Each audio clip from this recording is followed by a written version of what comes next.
Di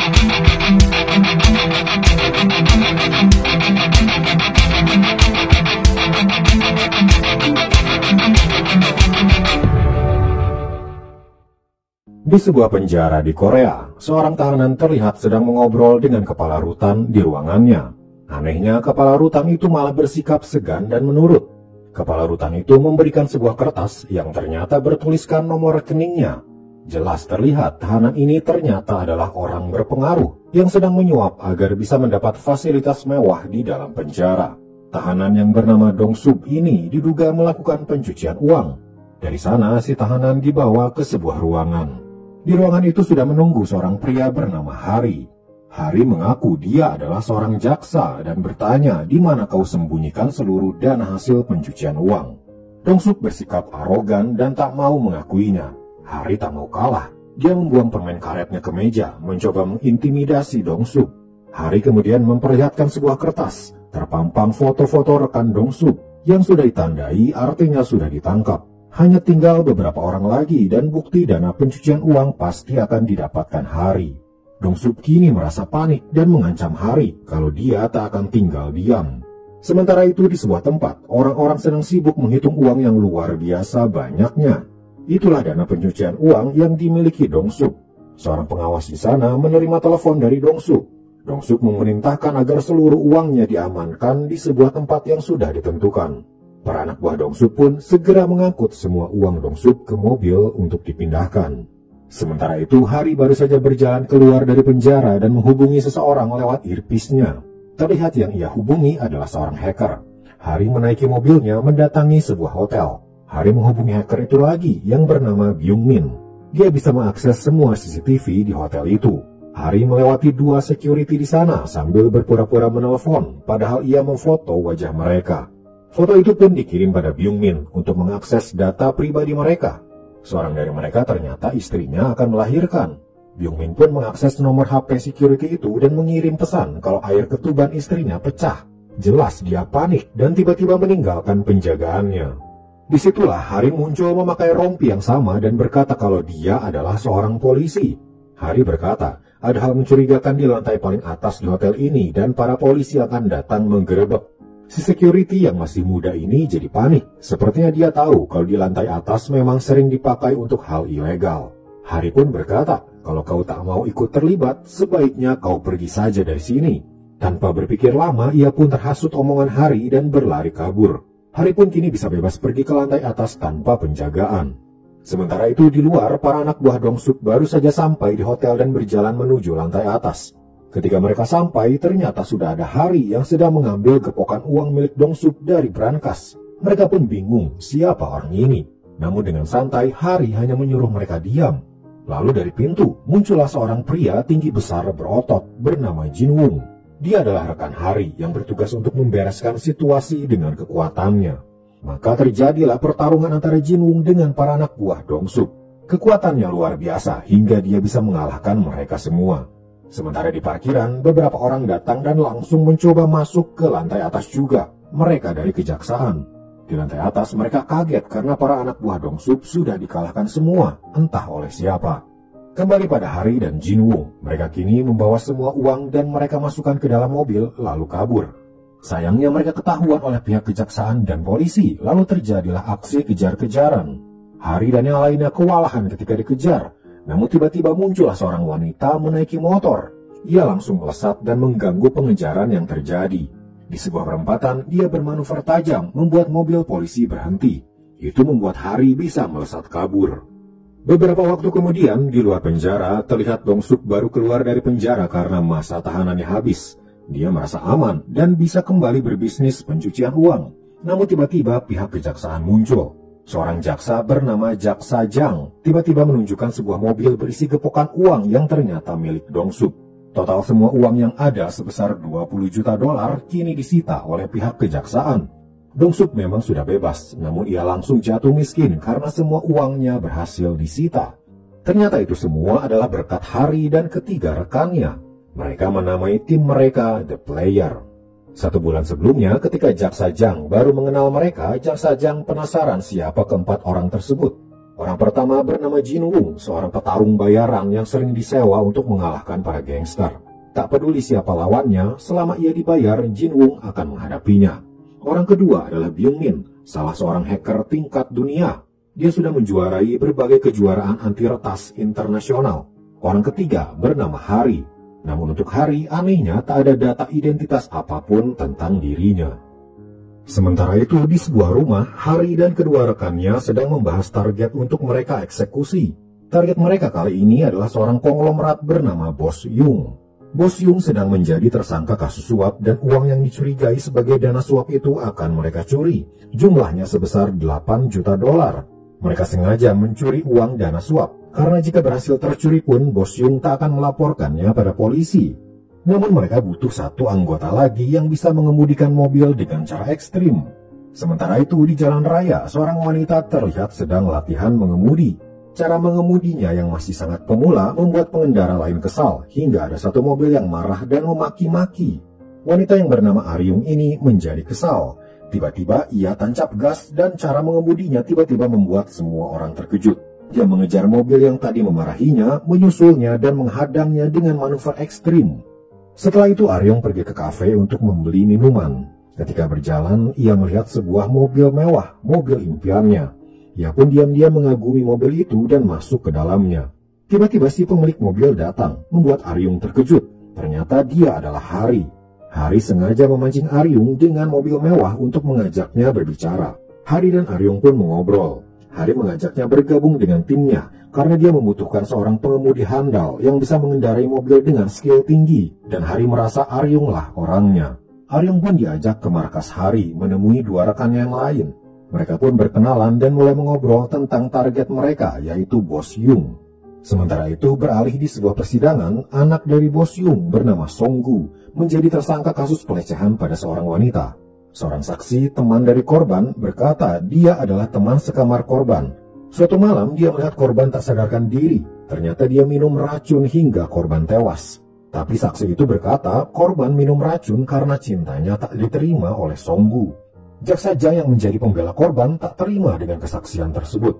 Dia tahu kesaksian itu palsu. Dan anehnya lagi, para hakim malah mempercayai kesaksian tersebut dan akhirnya melepaskan Songgu dari tuduhan pelecehan. Ibu dari korban hanya bisa menangis. Nasib putrinya yang sudah dilecehkan hingga ia mengakhiri hidupnya tak ada yang memihaknya.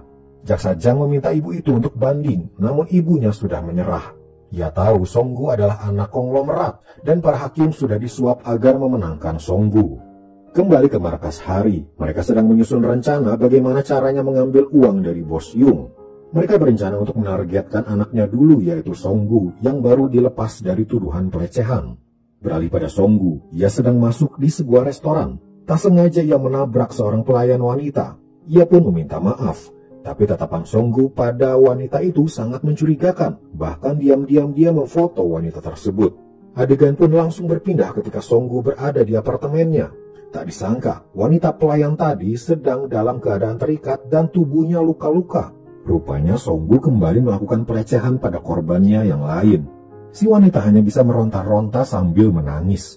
Ketika Songgu melepaskan plester di mulutnya, ia menggigit tangan Songgu, memukulnya dengan stik golf, kemudian kabur keluar. Wanita yang bernama Suli itu pun berlari sampai ke tangga darurat. Ia mencoba menelpon polisi, melapor kalau dirinya mengalami pelecehan. Tapi dari belakang, Songgu muncul dan kembali membekapnya. Beralih ke markas Hari dan teman-temannya, Hari dan yang lainnya menemukan rekaman CCTV di depan apartemen Songgu. Terlihat dia bersama seorang wanita yang tampaknya dia sedang dipaksa.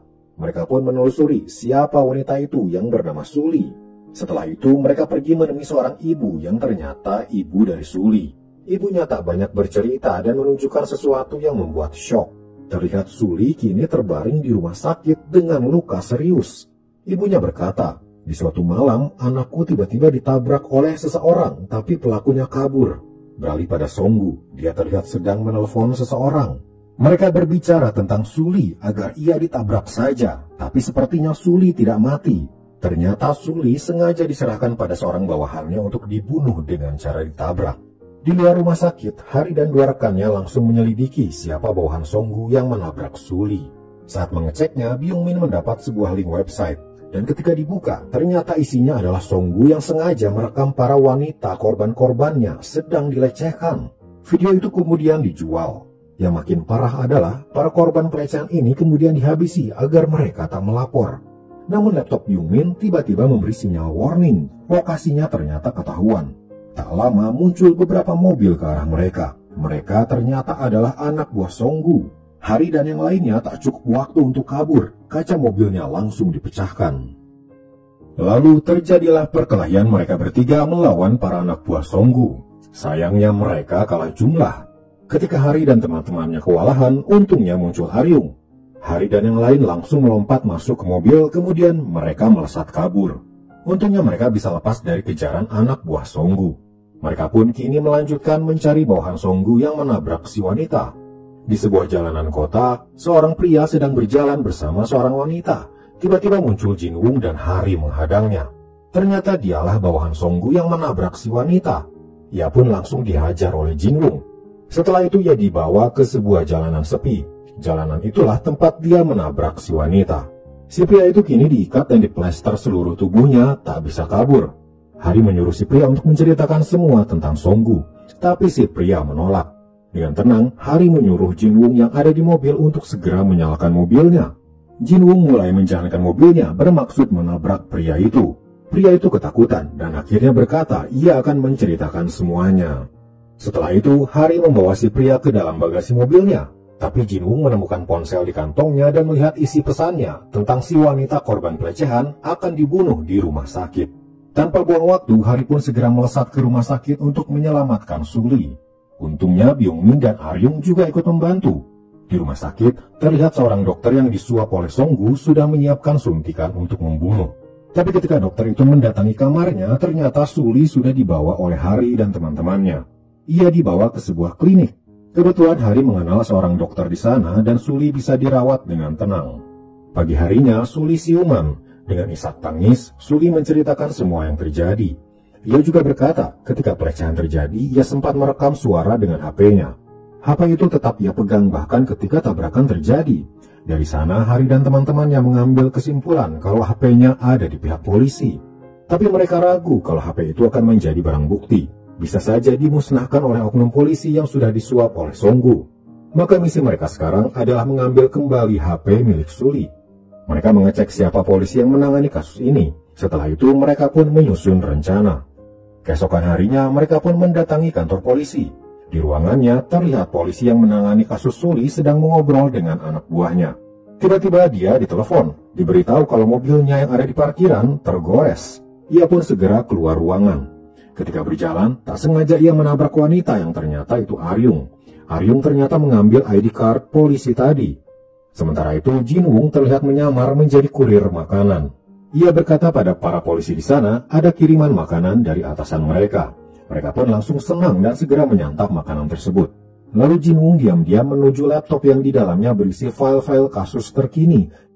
Beralih pada Hari, ia bergabung dengan Aryung yang baru saja mendapat ID card, dan dengan kartu itu mereka masuk ke ruangan tempat semua barang bukti disimpan. Mereka pun mencari HP milik Suli. Setelah mereka mendapatkannya, mereka pun keluar dari sana. Polisi yang tadi mobilnya tergores, marah ketika kembali ke ruangannya melihat anak buahnya malah asik makan. Ia juga makin marah ketika tahu kalau laptopnya menyala dan curiga ada orang yang mengambil datanya.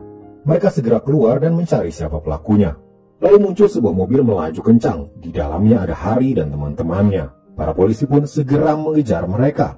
Di dalam mobil, Byung-min berusaha untuk mengambil semua data yang tadi diambil dari laptop di kepolisian. Kemudian mereka berhenti di sebuah jalan dan berlari. Namun naasnya, mereka dihadang oleh kawanan gangster yang ternyata adalah anak buahnya Songgu. Inilah saatnya tugas bagi Jin Woong menghadapi mereka semua. Sementara Hari dan Byung-min menjauhi pertarungan dan naik ke atas gedung. Byung-min melanjutkan untuk mengakses semua datanya yang memang perlu waktu. Sementara itu, satu orang dari kawanan gangster berhasil mengejar mereka. Terjadilah pertarungan antara Hari dan dia. Hingga akhirnya Hari berhasil mengalahkannya. Mereka pun hendak pergi, tapi beberapa gangster mengejar mereka. Lalu tiba-tiba Hari berkata, "Serahkan semua datanya padaku," ujarnya. Byung-min pun memberikannya, lalu Hari tiba-tiba pergi meninggalkannya. Ketika keadaan sudah mereda, Byung-min, Jin Woong, dan Aryung menunggu Hari di mobil. Tapi dia tak kunjung datang. Tiba-tiba para polisi yang tadi mengejar mereka muncul dan mengepung. Mereka tak bisa kabur lagi. Mereka pun diikat di sebuah gedung terbengkalai. Lalu seorang polisi terlihat sedang menelepon. Dia ternyata menelepon Bos Yung, memberitahu kalau para pengacau sudah mereka ikat. Namun tanpa diduga, Bos Yung berkata, "Sudah, biarkan saja mereka, karena seorang dari mereka sudah bertemu denganku." Ternyata saat ini Hari sedang ada bersama Bos Yung. Teman-teman Hari terlihat shock ketika mengetahui kalau Hari bersama Bos Yung. Di sana Hari berkata kalau dia punya bukti anaknya yang bernama Songgu melakukan pelecehan dan bahkan merencanakan pembunuhan. Hari kemudian berkata, "Jika kau memberikanku uang tebusan, semua bukti ini akan kuserahkan padamu." Bos Yung yang seorang pengusaha kaya tak ingin aib anaknya itu tersebar karena akan mempengaruhi bisnisnya. Maka ia pun menyetujui permintaan Hari. Hari ingin uang itu berbentuk cash. Seorang anak buah Bos Yung mengambilkan uangnya. Hari memperhatikan anak buah itu keluar dari pintu berwarna merah membawa setas uang. Hari pun mendapatkan uang itu dan harddisk berisi bukti itu pun segera diserahkan pada Bos Yung. Sementara itu di kantor kejaksaan, Jaksa Jang tiba-tiba mendapat telepon bahwa ada korban Songgu yang kini dirawat di sebuah klinik dan ia punya bukti pelecehannya. Beralih pada teman-teman Hari, mereka kini ditinggal di gedung dan kini mereka berusaha melepaskan diri. Aryung ternyata bisa menggunakan tali sepatunya untuk memotong ikatan di tangannya. Akhirnya mereka semua pun bisa lolos. Tapi ketika mereka hendak berjalan keluar, para gangster bayaran Songgu sudah siap menghadang. Jin Wung pun langsung maju paling depan untuk menghadapi mereka. Beralih pada para polisi yang berkomplot dengan Songgu, mereka kini mendatangi klinik tempat Suli dirawat, bermaksud menghilangkan bukti. Tapi mereka kaget ketika di dalam ruangan sudah ada Jaksa Jang menunggu mereka. Jaksa Jang pun membuka tirai di kamar itu dan terlihatlah Suli yang dibalut perban. Jaksa Jang sudah tahu kalau para polisi ini berkomplot dengan Songgu dan kini mereka pun langsung ditahan oleh kejaksaan. Beralih pada Hari, kini dia datang ke gedung tempat teman-temannya tadi disekap. Tapi teman-temannya sedang marah padanya karena mereka mengira Hari berkhianat. Mereka pun menemukan Hari yang sedang berpura-pura tidur. Di dalam mobil, Hari menjelaskan kalau itu adalah bagian dari rencananya untuk menangkap Songgu. Teman-temannya masih kesal, namun mereka akhirnya percaya dan kini sedang melakukan misi berikutnya. Mereka mendapat info kalau Songgu malam ini akan membuka sebuah yayasan dan dihadiri oleh ayahnya dan juga para pejabat. Hari dan Aryung masuk duluan, menabrak seorang pegawai dan mengambil ID card-nya agar mereka bisa ikut masuk ke dalam acara tersebut. Di dalam, ketika acara belum dimulai, Hari mengobrol dengan seorang MC acara itu, mengalihkan perhatian, sementara Aryung mengakses laptopnya agar bisa terkoneksi dengan laptop Yungmin yang ada di mobil. Setelah selesai, mereka berdua pun pergi dari sana. Tak lama kemudian, Songgu dan ayahnya, Bos Yung, datang ke dalam ruangan dan acara pun dimulai. Acara itu memperlihatkan betapa dermawannya Songgu karena mendirikan yayasan untuk masyarakat Korea. Namun di dalam mobil, Byung-min sudah mempersiapkan hal mengejutkan untuk acara itu. Tayangan di layar tiba-tiba berubah, terpampang catatan kriminal Songgu dan Bos Yung. Semua yang menyaksikan kaget, dan wartawan yang ada di sana segera sibuk memfoto. Lalu dari speaker, terdengar suara rekaman Songgu yang sedang melesehkan Suli. Jelas terdengar kalau Songgu juga akan menyuap hakim dan jaksa dan dia tak akan masuk penjara. Acara di sana menjadi kacau. Songgu dan ayahnya langsung pergi dari sana. Songgu berjalan menuju parkiran basement dan menaiki mobilnya. Namun ia dihadang sebuah van hitam. Hari dan teman-temannya ada di dalam van itu. Hari turun dari mobilnya dan tiba-tiba menjenggut Songgu menariknya keluar. Songgu mencoba melawan, tapi Hari mendaratkan pukulan membuat Songgu langsung tersungkur. Setelah itu mereka pun pergi dari sana. Tak lama kemudian Songgu siuman, tapi di hadapannya kini muncul Jaksa Jang. Dia membawa surat penahanan Songgu atas kasus pelecehan. Beralih pada Hari dan teman-temannya, mereka kini mendatangi tempat tinggal Bos Yung dan masuk ke pintu merah yang kemarin siang Hari lihat. Ternyata inilah tujuan Hari berpura-pura meminta uang tebusan agar ia tahu di mana Bos Yung menyimpan uangnya. Aryung yang ahli membuka kunci, membuka gembok besar di pintu besi. Ia pun berhasil. Ketika pintu dibuka, tumpukan uang ada di dalamnya. Namun tiba-tiba ada orang muncul menutup kepala mereka. Ternyata orang yang menangkap Hari dan teman-temannya adalah dari kejaksaan. Mereka tahu kalau Hari akan mengincar uangnya Bos Yung, sehingga kejaksaan menghentikan aksi Hari itu. Namun diam-diam Aryung memegang benda kecil yang ia serahkan pada Hari. Benda itu tajam dan Hari dan teman-temannya pun bebas. Mereka langsung menghajar orang-orang dari kejaksaan. Beberapa waktu kemudian, Jaksa Jang menerima info kalau ada sesuatu yang terjadi di sebuah gudang tua. Ia pun mendatangi tempat itu dan terlihat 4 orang terikat.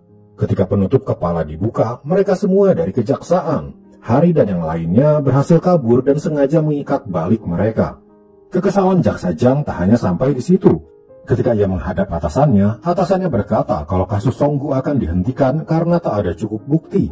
Jaksa Jang jelas marah karena jelas-jelas buktinya sudah ada. Namun atasannya beranggapan lain. Jaksa Jang curiga pihak kejaksaan sudah disuap oleh Bos Yung, ayahnya Songgu, untuk menutup kasus ini. Lalu pada suatu hari di rumahnya, Jaksa Jang sedang menyelidiki siapa sebenarnya Hari dan rekan-rekannya itu. Tiba-tiba seseorang mengetuk pintu, seorang kurir datang untuk mengantar paket. Jaksa Jang sedang sibuk menelpon, ia tak sadar siapa kurir itu. Ketika berbalik, ternyata Hari. Jaksa Jang kesal karena ia seperti dipermainkan.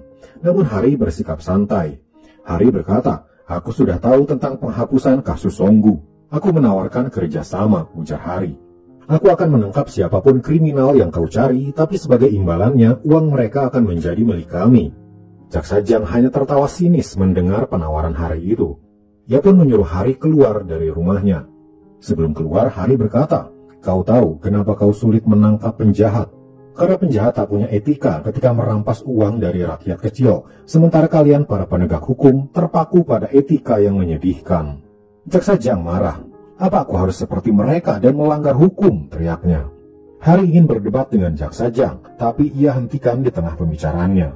Ia hanya memberikan kartu namanya lalu pergi. Sementara itu berita-berita di media terus menayangkan aksi para penjahat, mulai dari pengusaha kotor, pejabat korup, dan lain-lain. Mereka masih bebas berkeliaran, atau paling tidak mereka dihukum ringan, tak sepadan dengan kejahatan yang sudah mereka perbuat.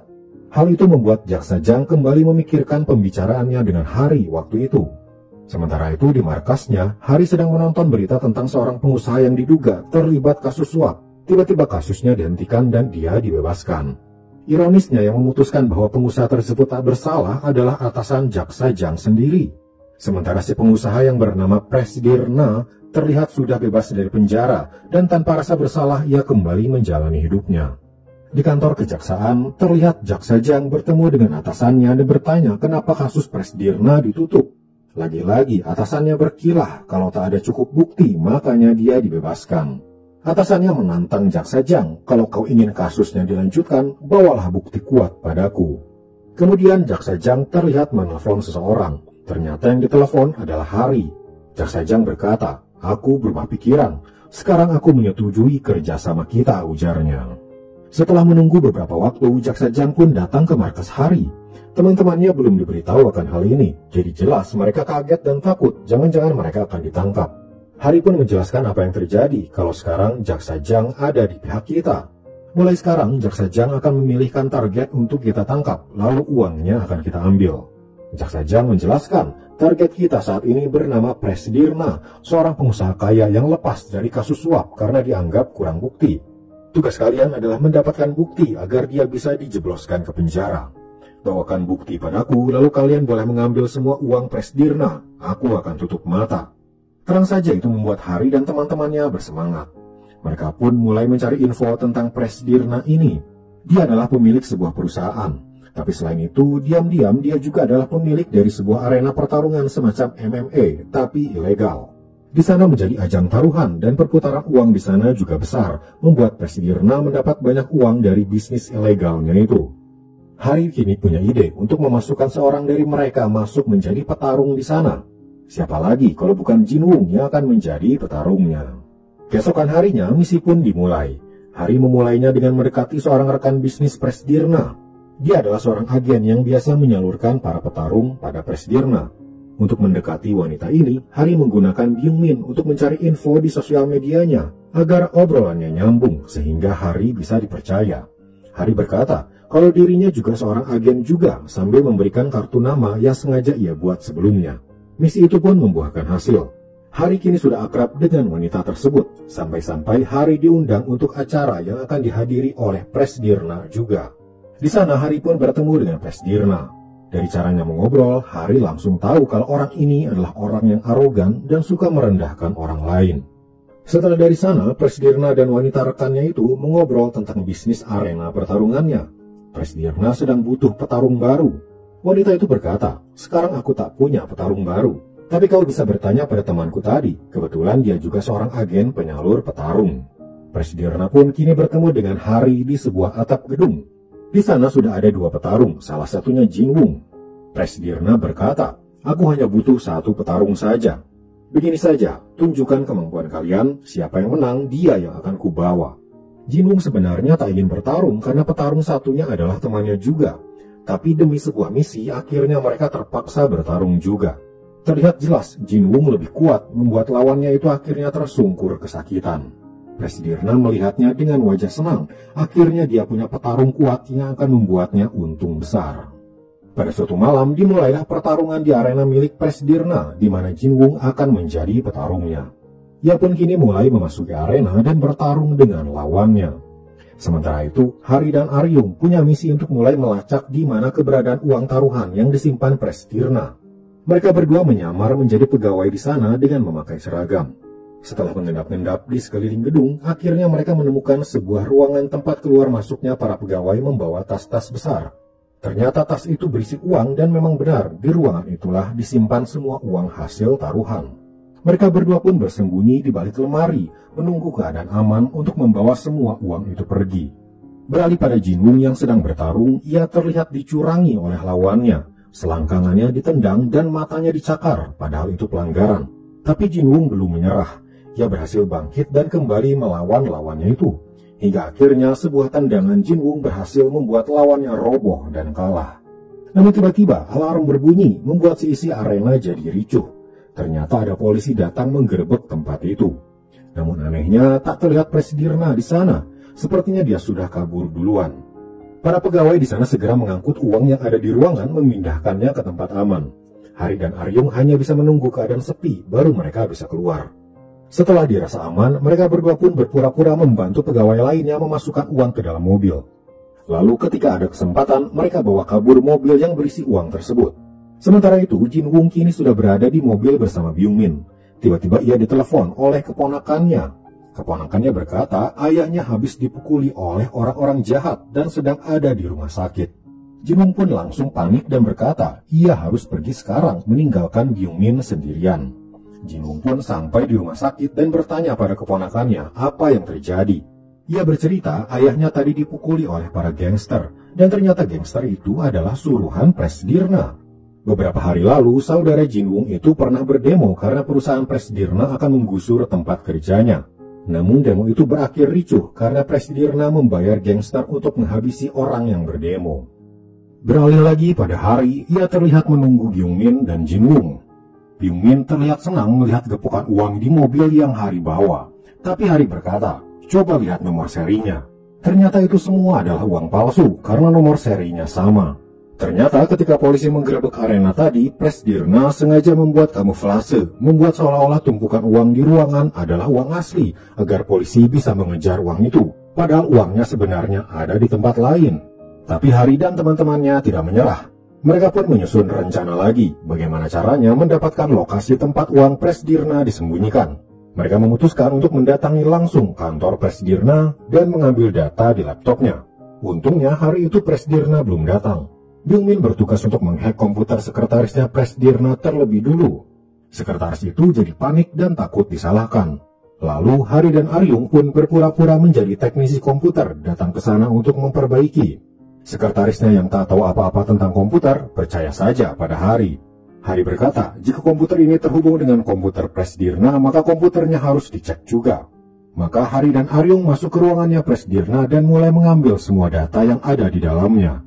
Namun tak lama kemudian Presdirna sudah tiba di kantornya. Sekretarisnya panik karena ia takut disalahkan. Ia pun berpura-pura mengobrol dulu dengannya, memberikan waktu pada Hari untuk menyelesaikan pekerjaannya. Tepat setelah Hari selesai, Presdirna masuk ke ruangannya. Untungnya Hari dan Aryung masih sempat bersembunyi. Mereka pun pelan-pelan keluar dari ruangannya dan kembali ke mobil mereka. Tak lama kemudian, Presdirna keluar dari kantornya menuju tempat parkir. Namun tiba-tiba di sana dia bertemu dengan Jin Wung. Ternyata Jin Wung datang untuk membalas dendam karena saudaranya dipukuli oleh orang suruhannya Presdirna. Ia pun langsung mengamuk dan menghajar anak buah Presdirna. Para satpam segera datang dan menahan Jinwoo yang mengamuk itu. Di saat bersamaan, Hari dan Aryung melihat Jinwoo ada di sana. Hari ingin menolongnya, tapi ditahan Aryung karena masalah bisa tambah runyam. Mereka pun naik dulu ke mobil, lalu kemudian menyelamatkan Jinwoo dengan mencoba menabrak kerumunan di sana. Jinwoo pun berhasil diselamatkan dan mereka melesat kabur. Di markas, mereka segera membuka data-data milik Presdirna dan akhirnya mereka tahu kalau lokasi uang Presdirna ada di pelabuhan. Tanpa membuang waktu, mereka segera melesat menuju pelabuhan. Sampai di sana, Hari segera turun dari mobil dan berpura-pura sebagai rekan bisnis Presdirna. Tapi diam-diam, Aryung dan Byung-min menyelinap masuk juga. Seorang pegawai datang. Byung-min mengalihkan perhatiannya, lalu Aryung dengan lihai mengambil kunci di sakunya. Mereka pun masuk ke ruangan yang ternyata ruangan CCTV. Di sana mereka bisa melihat ada sekumpulan pegawai Presdirna bolak-balik masuk ke sebuah kontainer. Di sanalah uang Presdirna disimpan. Jinwoo yang sudah tahu info itu langsung pergi ke lokasi kontainer tersebut. Para pegawai terkejut dan langsung melawannya. Sementara itu, Hari pun ketahuan kalau dia bukanlah rekan bisnis Presdirna dan kini dikejar oleh para pegawainya. Byung-min dan Aryung sampai duluan di tempat Jinwoo yang baru saja beres menghajar lawan-lawannya. Mereka segera mengambil kotak-kotak uang, memasukkannya ke dalam mobil. Lalu tak lama, Hari pun muncul dengan orang-orang yang mengejarnya. Jinwoo yang baru saja menghabisi para pegawai tadi, mau tak mau harus menghadapi kembali orang-orang yang mengejar Hari. Sementara Byung-min dan Aryung sudah naik mobil, namun dikejar oleh dua mobil. Mereka pun berhenti di sebuah jalan buntu. Kedua mobil tak lama kemudian sampai di sana, tapi tak menemukan Byung-min dan Aryung. Tiba-tiba dari mobil satu lagi, Aryung dan Byung-min keluar dengan motornya. Mereka pun melesat kabur dengan kecepatan tinggi. Beralih pada Presdirna yang sedang makan malam, ia diberitahu tentang kejadian ini dan langsung marah. Ia pun segera menuju lokasi. Tak lama ia sampai, ia melihat mobil boxnya dan di dalamnya berisi uang. Tapi ternyata uang itu uang palsu. Karena ternyata uang aslinya sudah diambil Hari dan dimasukkan ke dalam mobilnya sendiri. Ternyata pengejaran mobil box tadi hanyalah pengalihan. Presdirna mengamuk mengetahui kalau uangnya kini sudah raib diambil oleh Hari. Tapi misi Hari dan teman-temannya belum selesai. Tugas mereka sekarang adalah menangkap Presdirna. Untuk memancingnya, Hari sengaja pergi ke arena milik Presdirna. Setelah itu, Hari menelepon Jaksa Jang dan memintanya untuk datang ke sana juga. Presdirna yang tahu Hari ada di arenanya segera bergegas ke sana untuk menangkap Hari. Di luar, Aryung terlihat oleh mereka, lalu mereka langsung mengejarnya. Aryung berlari masuk ke dalam, dikejar oleh para anak buah Presdirna. Dia terus berlari berputar-putar, sengaja mengecoh mereka. Hal itu membuat Presdirna dan para anak buahnya terpisah. Hingga akhirnya, Aryung berhasil lepas dari kejaran orang-orang, sementara Presdirna kini masuk ke arena utama, tempat biasa terjadi pertarungan. Di sana sudah menunggu Hari, duduk bersama tumpukan uang. Presdirna masuk ke arena dan bersiap-siap melawan Hari. Tapi tiba-tiba dari belakang muncul Jinwoo. Dengan satu pukulan, Presdirna langsung tumbang dan pingsan. Tak lama setelah itu, pihak kejaksaan yang atas perintah Jaksa Jang berhasil menangkap Presdirna. Keberhasilan Jaksa Jang dalam menangkap Presdirna menjadikan dirinya kini semakin terkenal. Bahkan atasannya kini mempromosikannya untuk menangani kasus yang lebih tinggi. Atasannya juga berkata, kau bisa membentuk sebuah tim untuk menangani kasus-kasus berikutnya. Jaksa Jang langsung menemui Hari dan teman-temannya dan menceritakan kalau dirinya akan membentuk tim dan merekalah yang akan direkrut oleh Jaksa Jang sebagai timnya. Mereka pun setuju karena dengan bergabung dengan Jaksa Jang, mereka seperti mendapat dukungan dari pihak pemerintah. Scene flashback ke 15 tahun lalu. Pada suatu malam, seorang jaksa terlihat akan pulang ke rumahnya. Ia masuk ke dalam lift. Namun tiba-tiba lehernya diikat dan diangkat. Ia meronta-ronta, namun tak ada yang menolong. Di luar kantor, Jaksa Jang yang masih muda baru saja sampai di kantor. Ia kaget ada hantaman keras di belakangnya. Ternyata sesuatu jatuh menimpa mobilnya.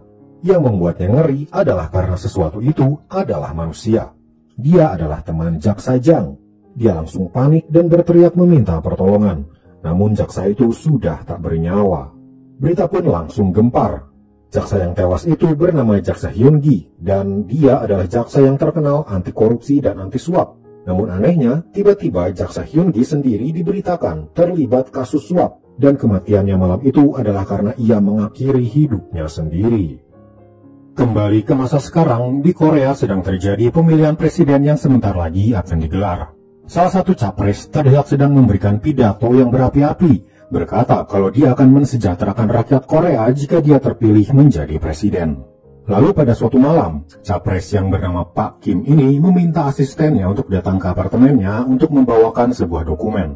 Asisten itu pun masuk ke apartemen, tapi keadaan di sana gelap. Tiba-tiba muncul Pak Kim dengan hanya memakai handuk mandi, membuat asistennya kaget dan mulai takut. Ulah Pak Kim makin menjadi karena ia memaksa asistennya untuk menemaninya. Asistennya langsung kabur keluar membuat Pak Kim marah. Di jalan, asisten yang bernama Heju itu mendapat telepon, ternyata dari istrinya Pak Kim. Bukannya membela Heju, istri Pak Kim malah mengancamnya dan memfitnahnya sebagai wanita penggoda. Dan jika Heju berani melapor, ia dipastikan akan mendapat akibatnya. Heju pun lanjut berjalan pulang. Ketika dia sudah sampai di apartemennya, dia tiba-tiba didatangi 3 orang polisi, langsung memeriksanya tanpa ada pemberitahuan apapun. Seorang polisi diam-diam mengambil sekantong bubuk putih, lalu menuduh bungkusan itu adalah obat terlarang yang ada di tasnya Heju. Heju pun langsung ditangkap. Sementara itu, Hari dan teman-temannya, mereka sudah mendengar tentang kasus seorang asisten calon presiden yang bernama Heju, tiba-tiba didakwa membawa obat terlarang di dalam tasnya.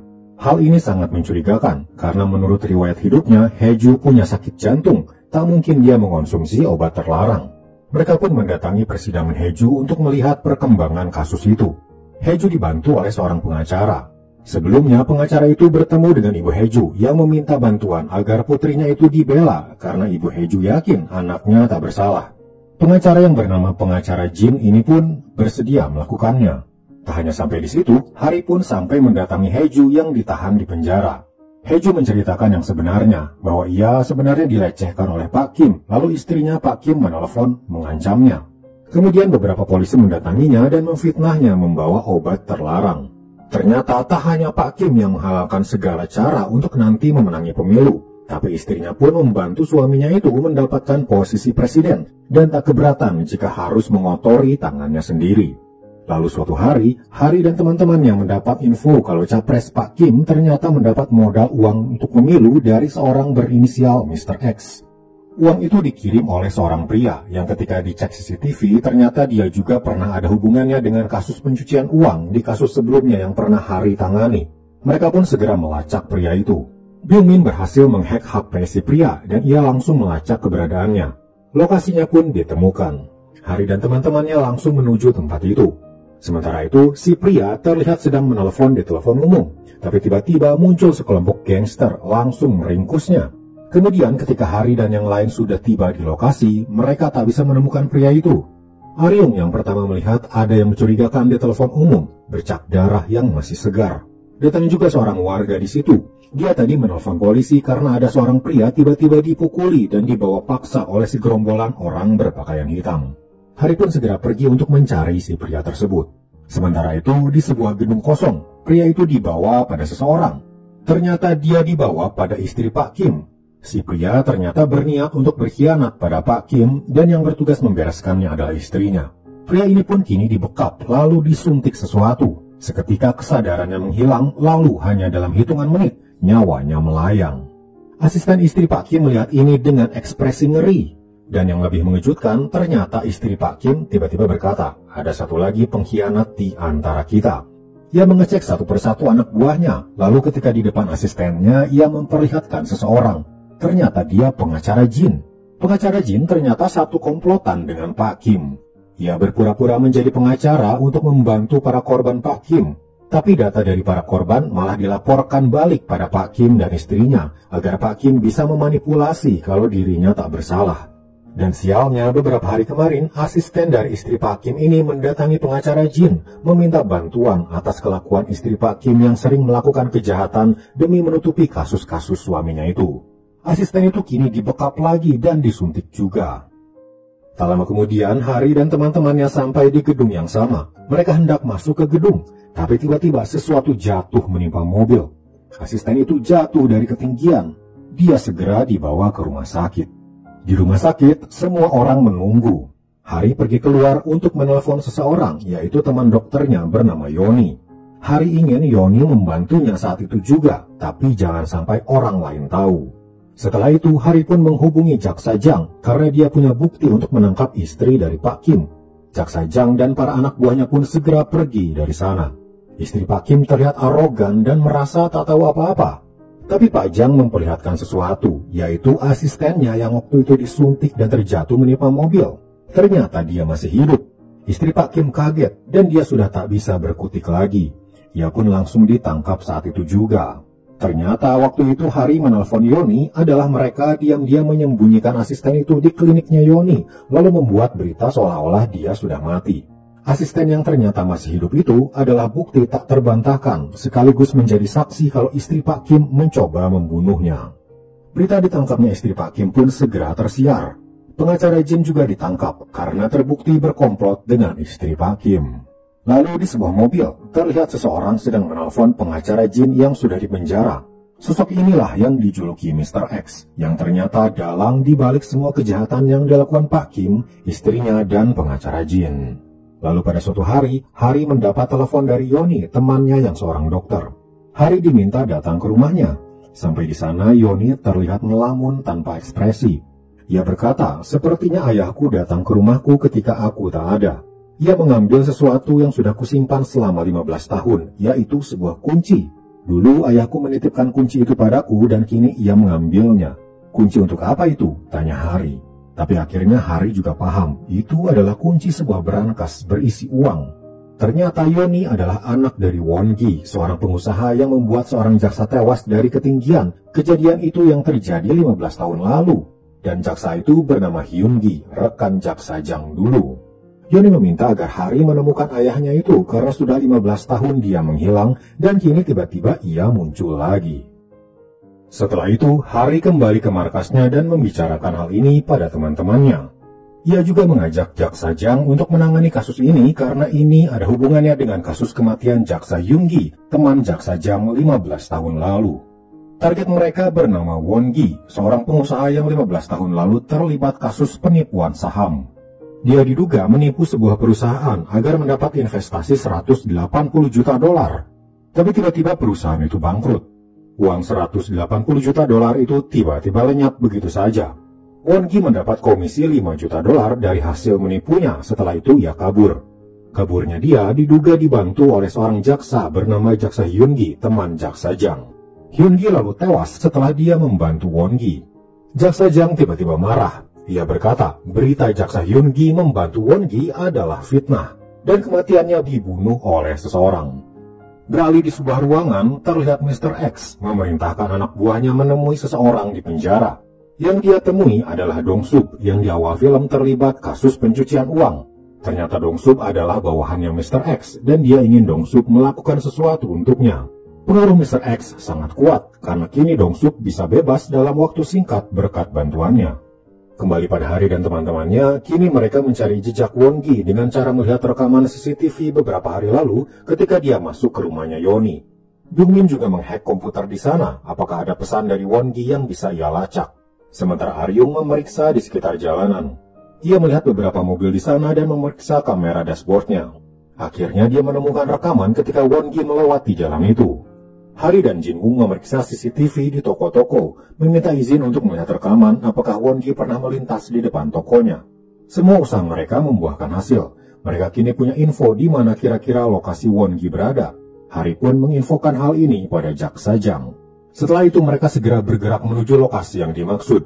Mereka sampai di pinggir sebuah gedung. Hari meminta yang lainnya menunggu di mobil, ia akan datang sendiri ke lokasinya. Di sebuah parkiran, akhirnya Hari menemukan Won Gi. Namun tiba-tiba Dong Sup dan anak buahnya juga datang ke sana. Ternyata mereka juga sudah tahu. Hari pun langsung melindungi Won Gi dan mulai bertarung melawan para anak buah Dong Sup. Hari terlihat kewalahan. Untungnya Aryung datang dengan mobilnya dan langsung membantu Hari dan Won Gi. Mereka akhirnya berhasil masuk ke dalam mobil dan kabur dari sana. Sementara itu di kantor kejaksaan, atasan Jaksa Jang bernama Jaksa Yo ternyata berkomplot dengan Mr. X. Diam-diam dia memantau apa yang terjadi lewat CCTV dan punya rencana untuk menangkap Hari. Kembali pada Hari dan Won Gi, mereka sampai di markas dan Won Gi dipersilakan istirahat. Won Gi sebenarnya belum tahu siapa Hari ini, tapi karena dia sudah membantunya, ia pun menurut dan istirahat malam itu. Esok harinya, Hari berkata pada Won Gi kalau dia dan teman-temannya akan membantunya. Won-gi percaya dan berkata dia harus pergi ke sebuah tempat bernama Ha-song-do. Tapi di perjalanan, ternyata mereka sudah dihadang oleh para polisi yang sudah diperintah oleh atasannya Jaksa Jang, yaitu Jaksa Yo. Hari terpaksa harus melumpuhkan para polisi itu untuk melanjutkan perjalanan. Sementara itu, Jaksa Jang mendapat info kalau ada polisi yang diserang. Ia langsung tahu itu adalah Hari dan teman-temannya. Ia pun segera menyusul mereka. Lokasi yang bernama Ha-song-do ternyata ada di seberang pulau. Perlu perahu untuk mencapainya. Hari melihat ada perahu baru saja menepi. Dengan keahliannya menipu, Hari langsung mengobrol dengan si pemilik kapal berpura-pura akrab. Aryung yang ahli mencopet mengambil kunci kapal di sakunya. Mereka pun mengambil alih kapalnya dan pergi menuju Ha-song-do. Sampai di Ha-song-do ternyata mereka sudah dihadang oleh para polisi lagi. Won-gi bersembunyi sementara Hari dan teman-temannya mencoba mengalahkan para polisi yang menghadangnya. Kemudian Won-gi diam-diam kabur pergi menuju suatu tempat. Ia melewati hutan. Ternyata Won-gi pergi ke tempat ia menyembunyikan seluruh uangnya yang 15 tahun lalu disimpan. Tapi tiba-tiba Hari berhasil mengejarnya. Won-gi langsung bersikap waspada. Ia takut uangnya akan direbut oleh Hari. Tapi Hari mengatakan sesuatu yang membuat Won-gi terkejut. Hari berkata, jika kau mengambil uangmu sekarang, kau akan dibunuh oleh Mr. X. Orang-orang yang kemarin mengejarmu adalah para anak buahnya Mr. X. Jika kau ingin menangkap Mr. X, kau harus bersaksi atas kejadian 15 tahun lalu pada polisi, ujar Hari. Tentu saja Won-gi menolaknya. Ia tak ingin berurusan dengan polisi dan dipenjara hanya untuk menangkap Mr. X. Tapi Hari berkata, bukankah kau ingin hidup bahagia dengan putrimu, Yoni? Mendengar nama anaknya disebut, seketika ekspresi Won-gi berubah. Ia ingat ketika dulu ia sangat dekat dengan anak satu-satunya itu. Tapi semenjak dia menipu dan menjadi buron, hubungannya sudah tak baik lagi. Tapi jauh di lubuk hatinya, dia sangat menyayangi putrinya.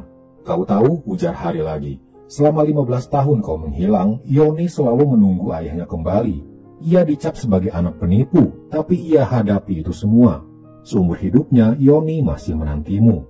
Seketika Won-gi menangis dan tersadar betapa dia sudah membuat putrinya menanggung beban hidup yang berat akibat ulahnya. Akhirnya Won-gi berkata, baiklah, aku bersedia ditangkap dan mengakhiri ini semua demi putriku. Hari lalu mendapat telepon dari teman-temannya dan memberitahu lokasi mereka berada. Tak lama teman-temannya bersama Jaksa Jang datang ke sana. Won-gi pun ditangkap tanpa paksaan. Won-gi akan menjadi saksi penting untuk mengungkap kejahatan Mr. X yang menjadi dalang dari berbagai kasus kriminal besar. Esok paginya Won-gi akan masuk ke dalam mobil, tapi di kejauhan Yoni datang ke sana. Jaksa Jang pun mempersilakan Won-gi menemui putrinya itu. Mereka pun bertemu setelah 15 tahun lamanya. Tapi satu hal mengejutkan terjadi. Won-gi ditembak dari belakang tepat di kepala. Bawahan Jaksa Jang menembak Won-gi. Yoni hanya bisa mematung melihat kejadian mengerikan di depan matanya.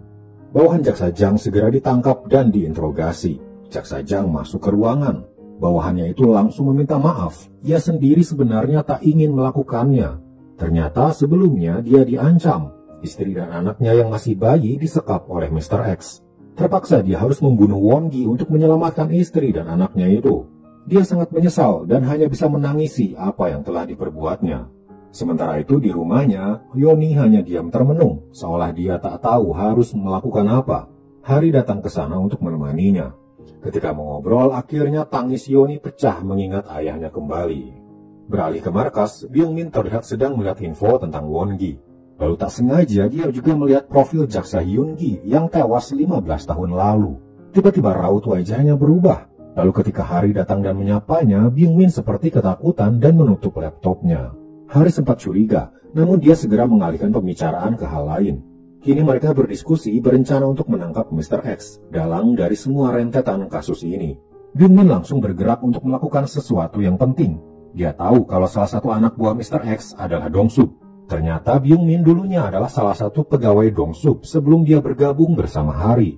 Dia tahu kalau Dong-sup punya bisnis di internet, yaitu penggiringan opini publik di internet sesuai keinginan pesanan. Byung-min menemui salah satu temannya yang masih bekerja di sana. Temannya itu berkata, Dong-sup saat ini masih melakukan bisnis itu. Byung-min menduga pasti ada juga data tentang rencana besar Mr. X di database perusahaan Dong-sup, karena rencana besar itu melibatkan pejabat besar dan pengusaha kaya. Byung-min meminta tolong untuk meminjam ID temannya itu agar ia bisa masuk ke perusahaan Dong-sup lagi. Sesampainya di sana, dia langsung men-tap ID untuk membuka pintu. Di dalam sudah ada banyak pegawai yang bekerja. Ia menyelinap ke salah satu komputer yang kosong. Byung-min segera menghack sistem yang ada di sana, mencoba mengambil semua database yang ada. Keamanannya sangat ketat. Salah satu langkah, sistem akan memberi alarm peringatan. Tapi untungnya Byung-min bisa membobol dan mulai mengcopy semua data yang ada di sana. Namun ternyata sinyal peringatan masuk ke komputer Mr. X. Seseorang sedang membobol datanya. Mr. X segera menyuruh Dong-suk pergi ke kantor untuk menangkap si hacker. Dong-suk dan anak buahnya segera datang dan menyuruh semua pegawai di sana berhenti bekerja. Keadaan di sana cukup gelap sehingga Dong-suk perlu waktu untuk mengecek siapa yang sedang menghack sistem di sana. Ia akhirnya menemukan sebuah meja kosong. Terlihat pengkopian sudah 100%, lalu melihat Byung-min yang sedang kabur. Dia dan para anak buahnya langsung mengejar Byung-min.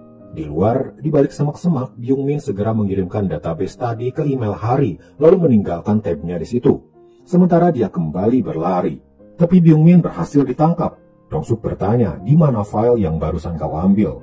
Di semak-semak terlihat file itu sudah terkirim pada Hari. Hari melihat isi filenya dan terkejut dengan apa yang ia lihat. Ia segera melesat menuju tempat Byung-min. Sementara Byung-min terlihat sudah babak belur karena sedari tadi dipukuli habis-habisan. Akhirnya setelah lama bertahan, Hari sampai di sana untuk menolong Byung-min. Ia pun segera menghajar para anak buah Dong-suk dan langsung membawa Byung-min ke dalam mobilnya. Hari kemudian menelpon Pak Jang karena isi file yang tadi dikirim Byung-min sangatlah mengerikan. Tapi yang mengangkat adalah asistennya karena Pak Jang sudah pergi ke tempat atasannya. Hari melihat file itu lagi, tertulis rencana pembunuhan Jaksa Jang. Hari pun segera menyusul ke sana. Jaksa Jang akan terbunuh malam ini. Sementara itu Jaksa Jang sudah sampai di sebuah gedung lalu menaiki lift. Ada satu orang di dalam lift. Tiba-tiba orang itu menekan tombol kunci dan menyerang Jaksa Jang. Jaksa Jang tak bisa melawan karena ia tak bisa berkelahi. Tapi tiba-tiba pintu lift dibuka paksa oleh seseorang, ternyata dia Jin Wung. Jin Wung langsung melindungi Jaksa Jang dan berkelahi melawan si pria. Tak lama Aryung datang ke sana dan memapah Jaksa Jang yang kesakitan. Di luar tiba-tiba sebuah mobil melesat kencang. Sasarannya adalah mereka berdua. Jaksa Jang mendorong Aryung menjauh, tapi dia sendiri menjadi korbannya. Dia terhempas dan langsung tak sadarkan diri. Hari segera menolong Jaksa Jang. Dia tahu Jaksa Jang masih hidup. Ia masukkan ke dalam mobilnya dan melesat pergi menyelamatkannya. Sementara Aryung dan yang lain naik mobil lain dan pergi dari sana. Mereka berhenti di jalan sepi. Di sana Byung-min bercerita, semua kasus yang telah kita tangani ternyata sumbernya berasal dari seorang pria bernama Mr. X. Dan jaksa yang tewas 15 tahun lalu, itu juga penyebabnya karena Mr. X. Tapi yang paling mengejutkan, jaksa yang tewas 15 tahun lalu itu ternyata adalah ayah Hari. Selama ini Hari menyembunyikannya dari kita, ujar Byung-min. Dari awal Hari mengajak kita bergabung, tujuan utamanya adalah memburu Mr. X, orang yang telah membunuh ayahnya, Byung-min menjelaskan. Beralih pada Hari, dia membawa Jaksa Jang ke markasnya. Untungnya tabrakan tadi tidak membuat Jaksa Jang mengalami cedera fatal. Ia masih sadar dan bisa berbicara.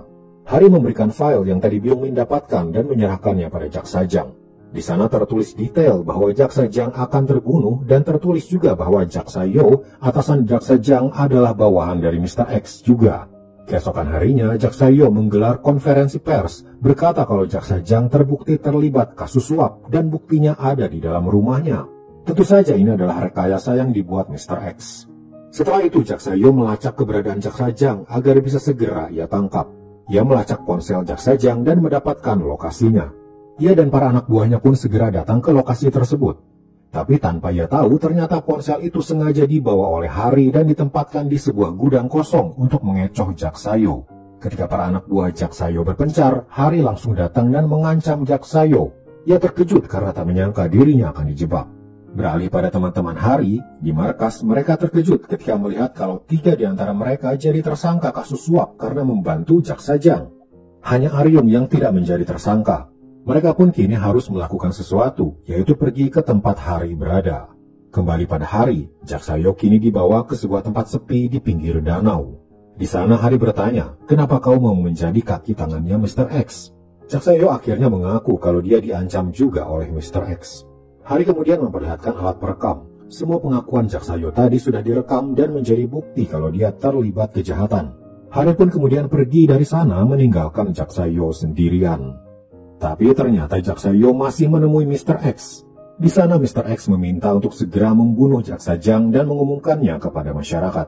Tapi Jaksa Yo berkata, kita bahkan tak tahu Jaksa Jang ada di mana. Mr. X lalu melakukan hal yang di luar dugaan. Ia melepaskan dasinya lalu mencekik salah satu anak buahnya. Hanya beberapa menit, anak buah itu langsung lunglai, nyawanya melayang. Mr. X dengan dingin berkata, sekarang kau punya jasad yang bisa diumumkan sebagai jasad Jaksa Jang.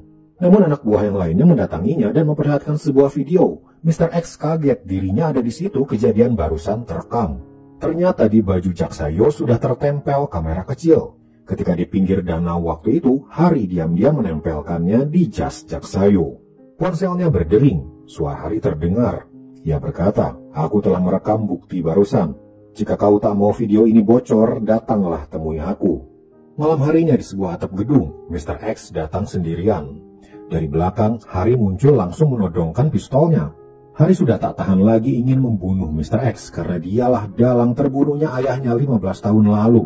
Tapi ia menahan diri, kemudian bertanya, kenapa kau melakukan semua ini? Mr. X menjawab, aku melakukannya karena aku mampu. Semua pejabat dan pengusaha kaya ada di bawah kendaliku. Aku seolah bisa membuat dunia mengarah kemanapun sesuai keinginanku. Tapi tiba-tiba muncul para anak buah Mr. X langsung menyerang Hari. Hari pun kewalahan menghadapi mereka. Tapi untungnya teman-teman Hari datang di saat yang tepat. Mr. X terlihat kabur. Hari langsung mengejarnya, sementara teman-temannya yang lain menghadapi para anak buah Mr. X. Tapi sayang, Mr. X berhasil lolos. Hari naik ke mobilnya untuk mengejarnya, tapi ia tak tahu kemana harus pergi. Teman-temannya lalu datang. Mereka berkata, jangan bertindak gegabah. Byung-min kemudian berkata, sebelumnya aku sudah memasang alat pelacak di mobilnya Mr. X, jadi kita bisa melacak kemana dia pergi. Hari berterima kasih pada mereka dan merasa tak enak, karena mereka sudah tahu pengejaran Mr. X ini adalah dendam pribadinya, bukan lagi seperti misi-misi mereka sebelumnya. Hari berpikir sejenak, lalu berkata, kalau begitu Byung-min dan Jin-woong ikut di mobilku, Aryung menyetir van. Byung-min dan Jin-woong awalnya bingung kenapa Aryung harus dipisah sendiri. Tapi akhirnya mereka paham, sementara Aryung masih belum mengerti. Mereka bertiga pun naik mobil Hari. Mereka ingat kalau mereka bertiga kini sudah menjadi tersangka dan akan ditangkap polisi. Mereka sengaja memisahkan Aryung agar Aryung tidak terlibat misi kali ini. Mereka ingin Aryung selamat. Mobil van yang dikendarai Aryung ternyata sudah dimodif dan bisa dikendalikan oleh Byung-min. Maka dari itu Byung-min kini mematikan mobil tersebut. Aryung yang tak tahu apa-apa heran ketika mobilnya tiba-tiba mati. Ia melihat mobil Hari terus melaju. Ia mencoba memanggil lewat alat komunikasi tapi tak ada jawaban. Aryung kini sadar kalau yang lain sengaja meninggalkannya demi keselamatannya. Sementara itu, Hari dan yang lainnya sudah sampai di sebuah parkiran gedung. Mereka pun segera masuk ke sana dan melumpuhkan beberapa security yang berjaga. Mereka langsung bisa menguasai control room di mana mereka bisa mengendalikan CCTV yang ada. Terlihat ada beberapa pejabat dan pengusaha yang sedang menuju sebuah ruangan. Hari meminta Byung-min untuk mematikan seluruh listrik di gedung itu. Sementara itu Mr. X sudah menunggu para pejabat di sebuah ruangan. Ketika mereka sedang rapat, tiba-tiba listrik padam. Hari memakai kacamata night vision, mencoba menyelinap masuk ke dalam ruangan itu. Ruangan itu gelap gulita, jadi Hari tak terlihat dan ia juga berusaha tak membuat suara. Ia masuk ke dalam lalu menempelkan kamera kecil, ternyata untuk merekam semua yang terjadi di dalam ruangan itu. Lalu listrik kembali menyala. Tiba-tiba sebuah ponsel menayangkan apa yang terjadi di dalam ruangan. Ternyata bukan hanya direkam, semua kejadian itu langsung live di internet. Seluruh masyarakat Korea bisa menontonnya. Jaksa Jang yang tahu kalau itu ulah Hari segera pergi mencari Hari ke gedung itu. Namun tak ada yang menduga ternyata Hari masih ada di dalam ruangan. Kini ia juga muncul di live. Byung-min dan Jin-woong juga tak tahu kalau Hari akan senekat itu. Mereka pikir Hari sudah keluar ruangan. Di dalam ruangan Hari berkata, aku adalah anak dari Jaksa Hyun-gi yang tewas 15 tahun lalu. Ayahku difitnah menerima suap dan dibunuh oleh Mr. X. Hari melanjutkan, lihatlah ini, apa yang sedang terjadi di ruangan ini kini disiarkan ke seluruh Korea. Mr. X kini merasa terpojok, dia benar-benar tak bisa berkutik. Ia memukul Hari tapi Hari mengelak dan menonjoknya. Setelah itu Hari keluar ruangan dan sudah ada Byung-min dan Jin-woong di sana. Lalu para polisi datang. Mereka segera menangkap Mr. X dan para pejabat. Jaksa Jang juga datang ke sana dan memperlihatkan surat penangkapan untuk Mr. X. Sementara itu Hari dan kedua temannya kabur ke atap gedung. Di sana Hari malah berbaring karena di sana sudah jalan buntu. Sepertinya dia sudah pasrah kalau dirinya akan ditangkap. Kedua temannya pun melakukan hal yang sama. Walaupun akan ditangkap, mereka tampak senang karena akhirnya dendam Hari pada Mr. X sudah terselesaikan. Tak lama kemudian, para polisi sampai di atap dan segera memborgol mereka. Namun diam-diam mereka meninggalkan ponsel di sana. Terlihat kalau ponsel itu sedang mengirim sesuatu. Di markas, ternyata Aryung sudah ada di sana setelah sempat terkurung di dalam mobil. Di komputer yang menyala, sebuah email masuk. Ketika dibuka, ternyata sebuah video berisi Hari dan kedua temannya. Mereka memberi salam perpisahan pada Aryung detik-detik sebelum mereka ditangkap. Pesan terakhir itu membuat Aryung terharu dan juga sedih. Mereka sudah menganggap Aryung seperti adik mereka dan Aryung juga menganggap mereka seperti kakak-kakaknya. Beberapa hari kemudian, persidangan Hari, Byung-min, dan Jin-woong pun digelar. Walaupun mereka membantu menangkap Mr. X, di kasus-kasus sebelumnya mereka terbukti menggunakan kekerasan, pelanggaran, dan juga menghack sistem keamanan banyak perusahaan. Jaksa Jang datang menjadi saksi. Tapi tak hanya itu, dia juga ternyata akan mengaku bahwa dirinya adalah bagian dari mereka. Karena Jaksa Jang sempat bergabung dengan mereka menangani beberapa kasus. Dia merasa ikut bertanggung jawab atas tertangkapnya mereka. Jaksa Jang memberikan bukti berupa rekaman suaranya ketika pertama kali bertemu Hari dan teman-temannya di markas waktu itu. Namun ketika diputar, ternyata rekaman itu malah memutar musik. Ternyata Byung-min diam-diam sudah menghack ponsel Jaksa Jang dan menghapus bukti rekamannya untuk menyelamatkan Jaksa Jang. Persidangan pun selesai dan mereka bertiga dibawa menuju mobil tahanan. Jaksa Jang meminta waktu untuk berbicara sebentar. Hari berkata, sudah sepantasnya kau tidak dipenjara. Kalau kau juga dipenjara, siapa yang akan menangkap orang-orang jahat di luar sana? Mereka bertiga naik dan dibawa ke mobil tahanan. Mereka mengobrol kalau mereka kini mulai rindu Aryung, tapi semua sudah terjadi.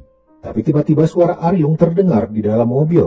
Mereka kira mereka berhalusinasi, tapi ternyata di kursi depan yang menyetir adalah Aryung. Ternyata diam-diam Aryung menyelinap menjadi supir mobil tahanan dan kini membawa kakak-kakaknya itu. Aryung memutuskan untuk tetap ikut bersama dengan Hari dan yang lainnya. Mereka hanya bisa tertawa. Dan kini dengan skill mengemudinya, Aryung siap untuk kabur dari penjagaan polisi. Kembali bersama kakak-kakaknya itu menjadi tim The Player, melakukan misi seperti dulu. Dan film pun selesai. Nah itulah guys, seluruh alur cerita dari drama The Player. Gimana menurut kalian? Apakah ceritanya seru? Terima kasih ya buat kalian yang selalu nonton sampai akhir. Yang suka dengan video ini, bolehlah like dan subscribe-nya untuk channel ini, supaya admin lebih bersemangat bikin video alur cerita berikutnya yang gak kalah serunya. Oke, terima kasih semua dan sampai jumpa di video berikutnya. Bye.